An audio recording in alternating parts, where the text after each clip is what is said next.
welcome. Welcome to the Data Hour. So, are you all still with us?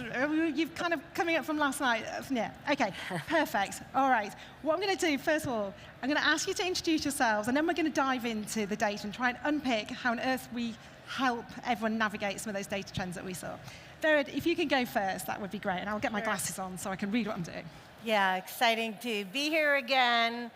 I'm Raviv-Schwarz, President and CEO of Guesty, the property management software system that won the shorties last night. Isn't that exciting? Congratulations. Yeah. I'm Maria Flores Portillo. I am the Chief Revenue Officer at Beyond Pricing, which is a revenue management system. And yeah, my 4th year here, super excited. Thanks. Ready? Hello again, I'm Rohit. I'm the CEO of AirDNA. I'm Thibault Masson. I'm the head of product marketing at PriceLabs. Good to be here. Awesome. All righty, listen, I'm sure a lot will have some questions. We've just shared a ton of data over the last half hour, myself and Rohit. We are all navigating geopolitical headlines right now. We turn on the news or everything X goes and we're like, oh gosh, what's happening now? But how, I guess, responding to that? So probably Rohit, we'll start with you because you shared some great macroeconomic trends that were there. How would you recommend, we're seeing demand is flat right now, pretty flat. How would you recommend that property managers should start to respond? How do they get their share of some of this demand in the current market climate? Yeah, no, Sally, I love the data point you presented on the 5% decline. We see the same for property managers. But what an interesting stat for all of us here is when we look at the full market, one of the benefits of AirDNA, we look at not just property managers, we also look at individual listings. We actually see individual hosts growing. Both on a monthly basis and a daily basis. What does that mean?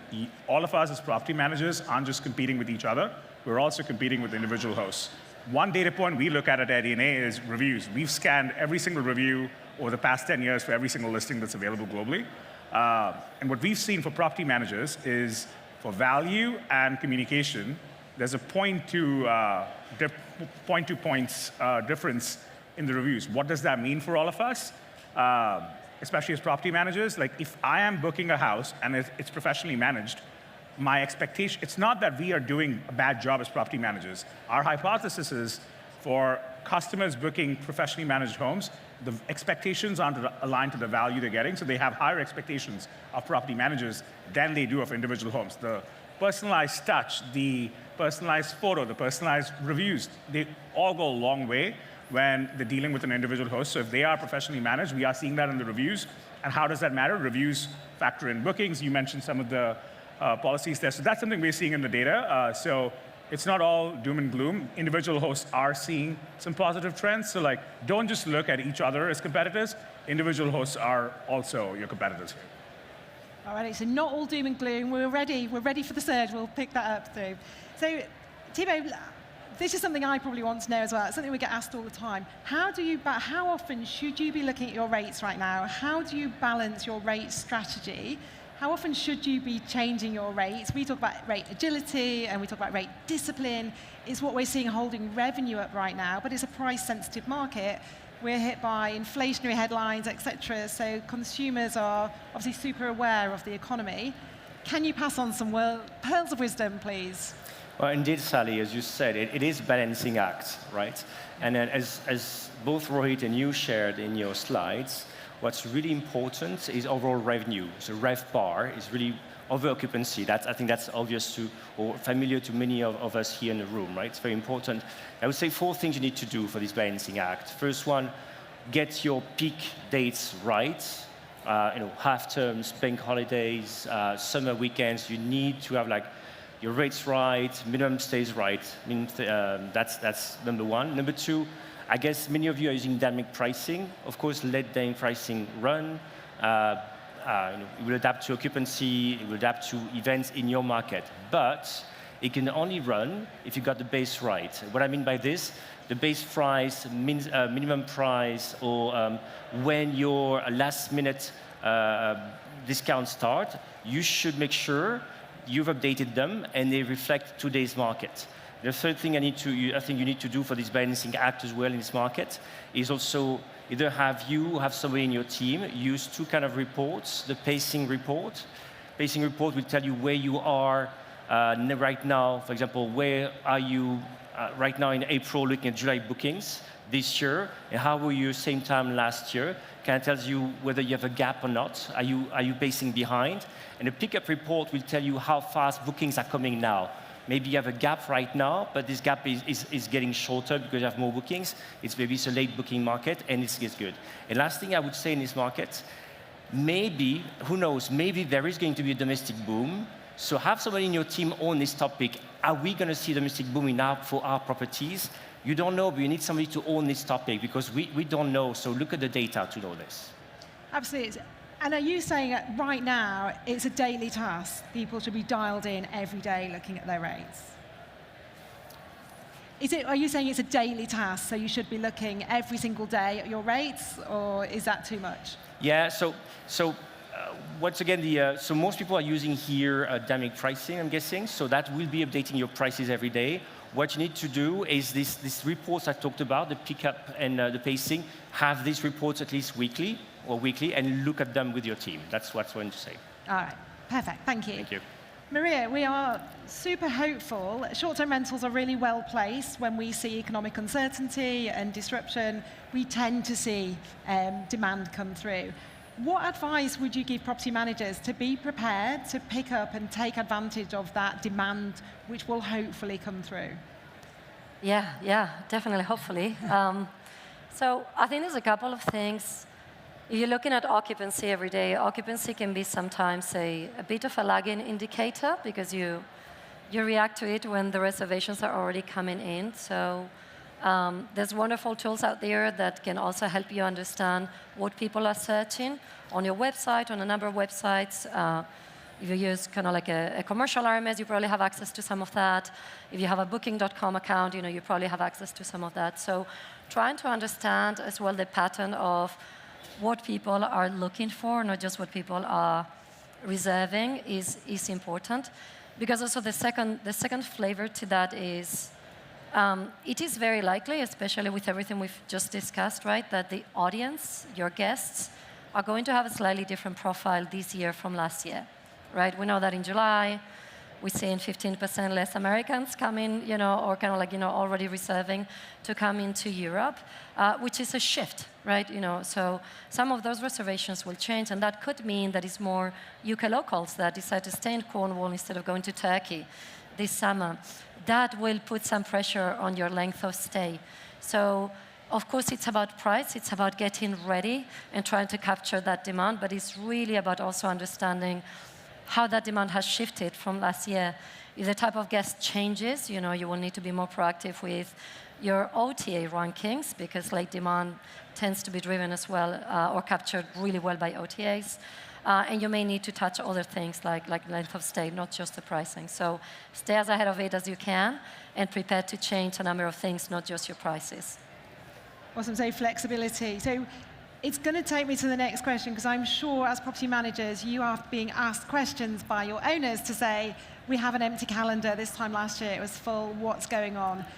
Vered, what advice can you give for how to best communicate these market challenges or the changes to the different owners? So how should it be communicated? What would you advise? Sure, so first of all, it starts with data, right? It's the public data available. You have quarterly reports from the OTAs, from some of our partners here on stage. So use those coupled with the more granular data that is user-specific. So use your analytics tools to share that data with your owners and educate them about the cost of vacancy, educate them about when is the right time to be more relaxed about length of stay or flexibility on reservations. Because at the end of the day, your owners today expect you to be more than a property manager. They expect you to be their financial advisor in a sense, right? Their advisor on their revenue management for their properties. So make sure you utilize the data and the tools to really enable that and communicate with them. Yep, be open and be clear and make them realize it's not just them, right? Okay, perfect, thank you. All right, just looking now at these later bookings and shorter durations, this question probably a bit more discipline on the rates, so Maria and Thibault. So how should property managers hold their pricing in the current market? And I know it's a hard question, but what advice would you give? We can see, obviously, there's a huge surge to that late market. How would you encourage them to actually hold that rate discipline or change their rates at the right time? And is there a magic right time? And I know there won't be one answer for all, but anything you can pass on in pearls of wisdom, please. Can I go first? You go. Go on, Thibault, you go first. Yeah, it's a bit what I explained earlier. Is really first, there's as we saw in the data, right? There are reasons which you feel, ooh, things have changed, and I need to take action fast. And maybe you should not. What I mean by this, if you're in this late booking market, indeed, your calendar may look emptier than it was in the past, or may look like there are more gaps, right? Because we have just heard there were more shorter stays, right? So you may feel I need to take action, and sometimes it's not the answer. Sometimes that's why I said you look again at some key reports like pacing pickup to tell you where this is going, because that's gonna help you, right? Normally, if you're using some kind of dynamic pricing platform, normally they do a good job, and they are looking already out at what's happening in your market. But obviously, you make sure they're comparing your properties to the right set of competitors, right?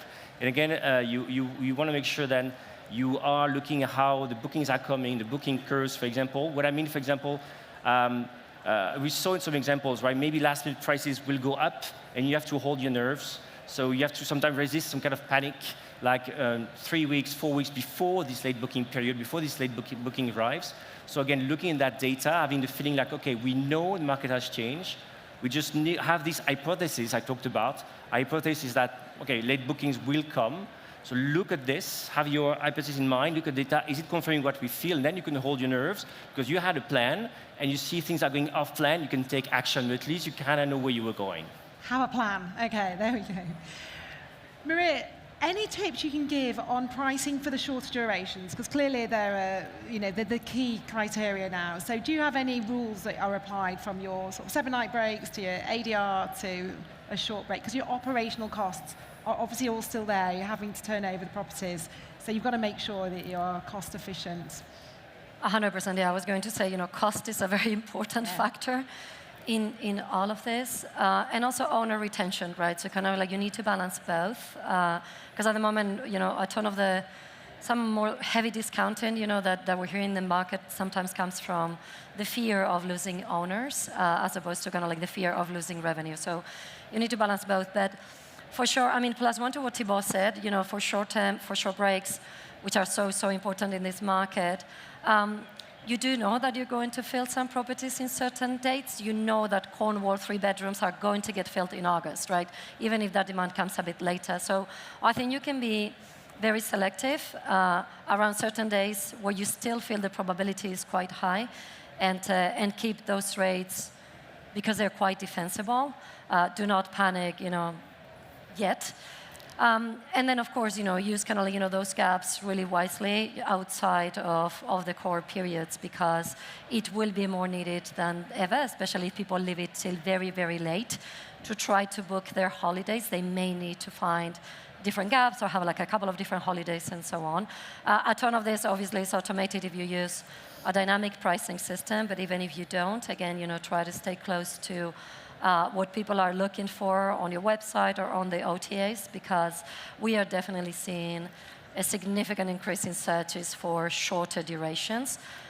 So the more flexibility you can give the system, if you can automate it, great. If not, do it manually. But short breaks will be more important than other summers for sure. Okay.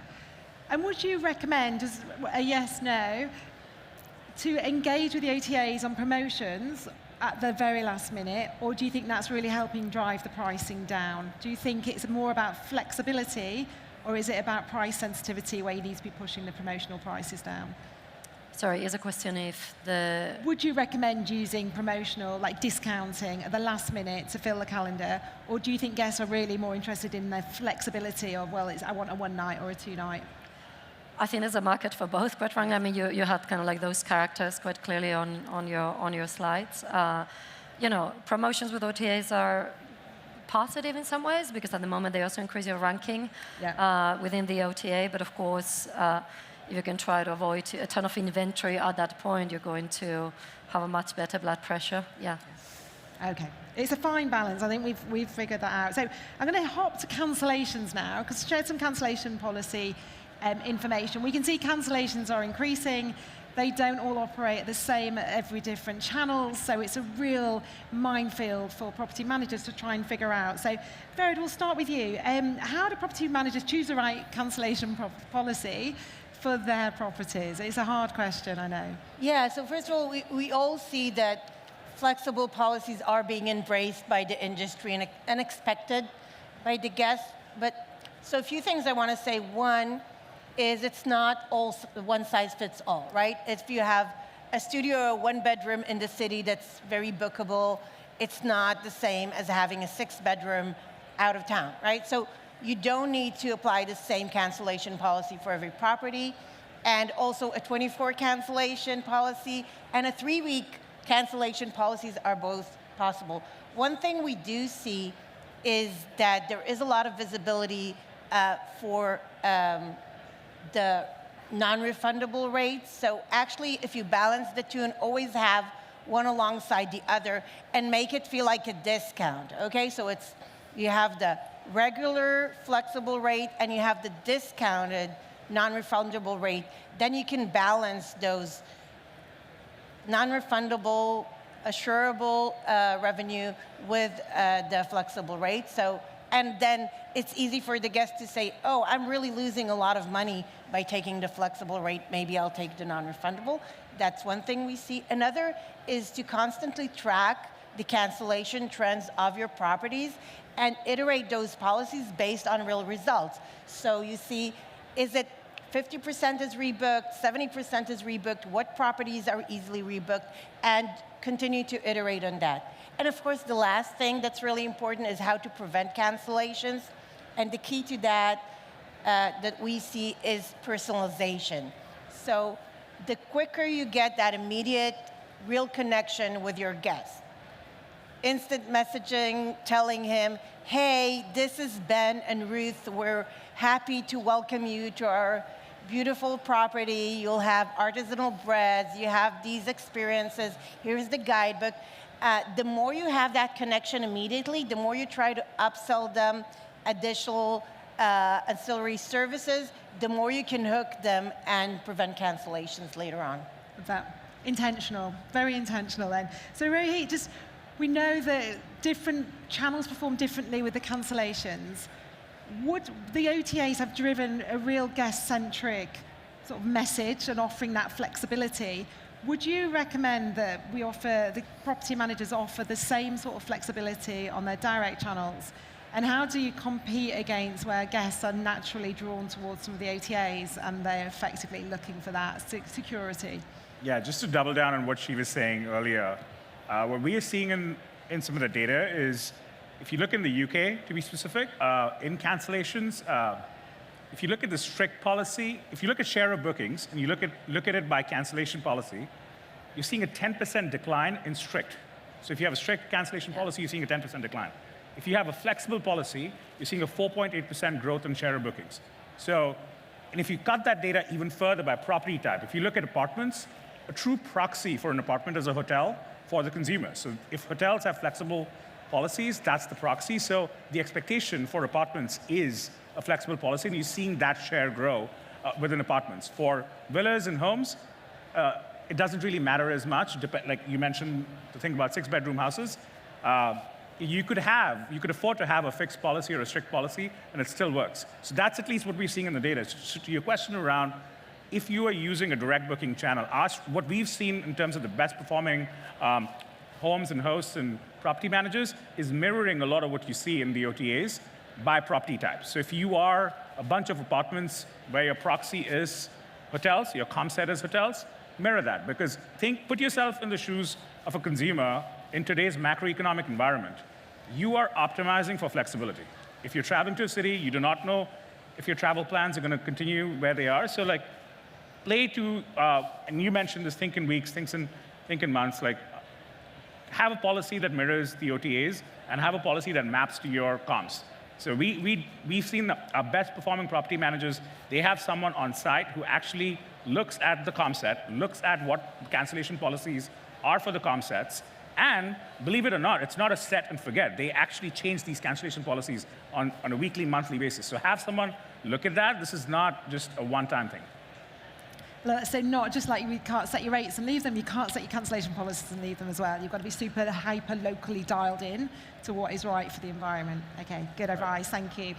All right, the last segment, if you like, is a hot topic at every single conference, and that is share. So who is gaining the share? So we have seen in the data, and we see this around the world, that the OTAs are picking up bookings at the expense of the direct channel.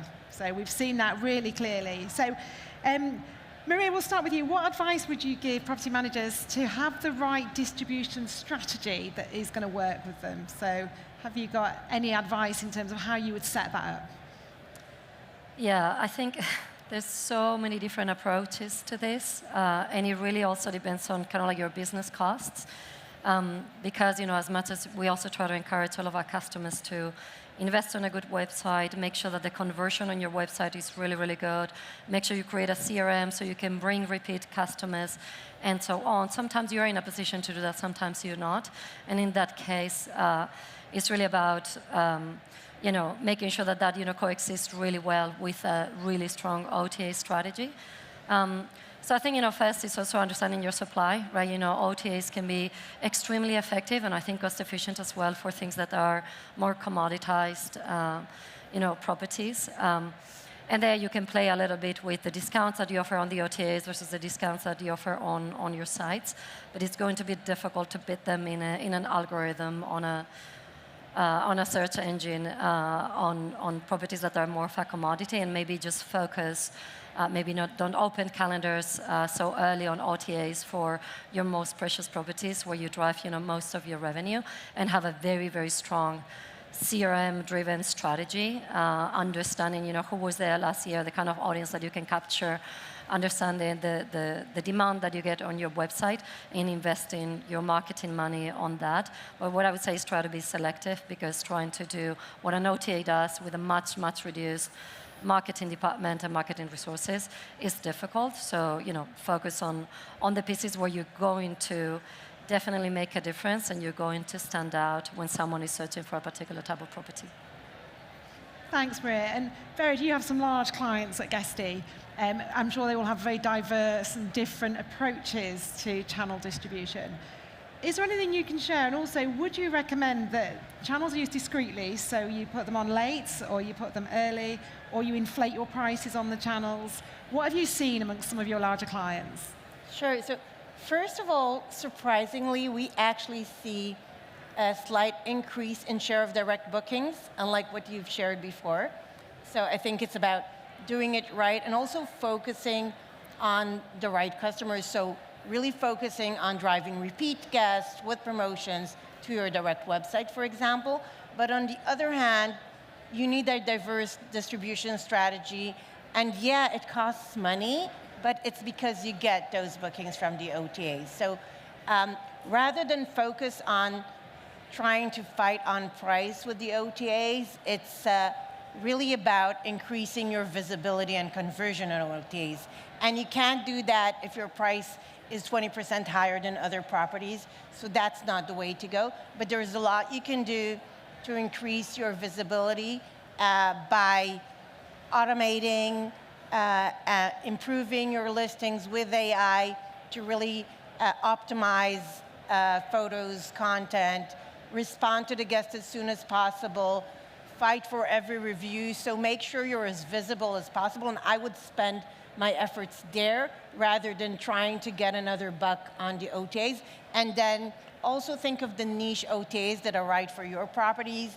If it's a luxury channel, or skiing, or a beach, or whatever is right for your customers in your domain. So you need to be diverse, and you need to really focus on optimizing. And again, there are amazing AI tools. We have a report that we're sharing in a QR code here about the increased adoption of AI, because that kind of levels the playing field and creating that visibility for you, and you should definitely use it.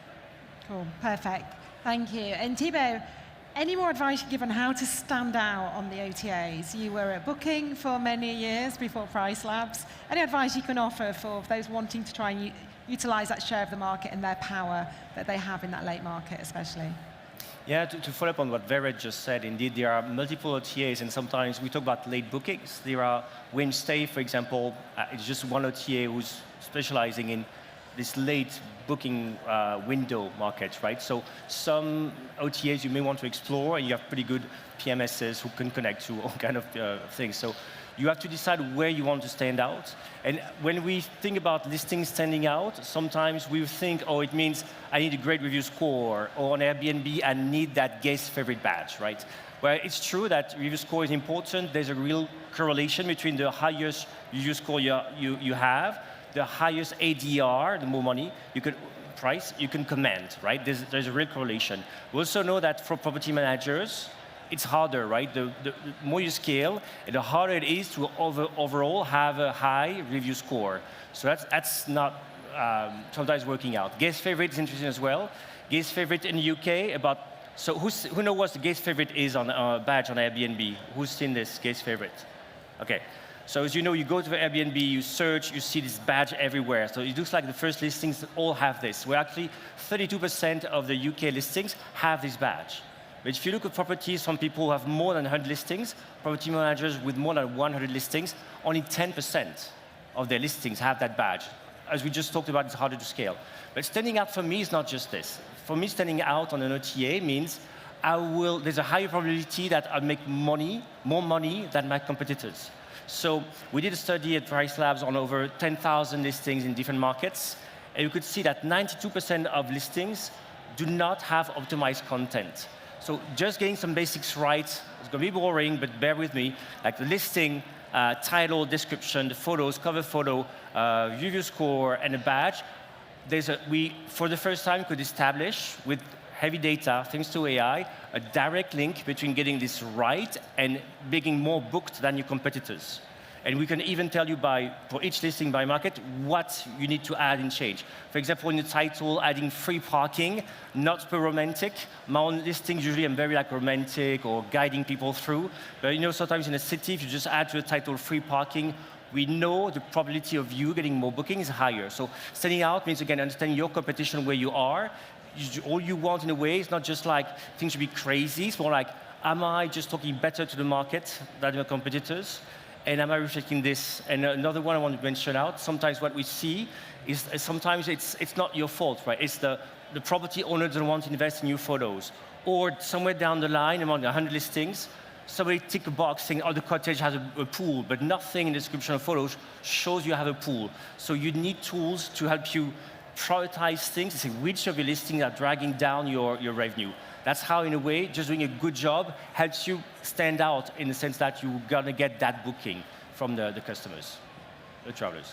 Some good advice there, Thierry. Thank you so much. But listen, we're almost at the end of our data hour. There is coffee at the other end, so bear with us 1 second. I think as we navigate into the next couple of months, we're coming into peaks. If you had to give one piece of advice to the property managers sat here today, what would it be? What would be the takeaway? You go, look, I would recommend, if you do nothing else apart from today, do this. Barrett, you can go first. I would really focus on operational efficiencies because you can't really control the market and where it's heading, but you can make more dollars in every reservation by really optimizing. And again, AI is key today, really optimizing your operations, getting more visibilities, optimizing your listings. That's what I would focus on. Thank you. Maria? Same. I would say don't panic. We're living very interesting times, but the forecast so far for the UK is still relatively okay, and for the rest of Europe. Stay on top of the data and definitely try to be within the constraints, of course, of your operations. Leverage AI and many other beautiful things to stay as profitable as possible, but try to be flexible, because I think this is what's going to make people win this year. Thank you. Rohit? I'll take a slightly different advice take. Focus on retaining your customers as well as winning new customers, and do that by using your reviews pretty effectively. What I mean by that is do QBRs with your customers, keep them posted on how you're performing, why you're performing, what's working really well, and that ensures you protect your churn. And if you're looking to win business from other property managers, use your reviews against low-performing property managers. Show them why you're better. Be proactive about how your guest experience service is superior to anybody else. So as you think about your business at a time when supply growth is muted, focus on retaining the customers you do have and winning new doors as well. And use your core guest experience strength with all the advice you're getting here in terms of how to optimize your business to grow your business as well. Awesome. So not all just on price. Thibault, finish us off, my friend. Right, on my side, promotion does not mean necessarily discounting price. Can be more flexible with length of stay, as we can imagine. So have a plan, as we said. So you won't have different lengths of stay, for example, for far out, for short, upcoming bookings, and as well for orphan gaps. So this way, should anything happen, you have a plan, things will automate, so that when you have issues, you can refocus on the listings that have an issue, and get more revenues from there. So focus on LOS. Amazing. Ladies and gentlemen, please join me in thanking the panel. You can go and get some coffee now. Come and see us. Thank you so much for your kind attention. Thank you, guys. Thank you, man.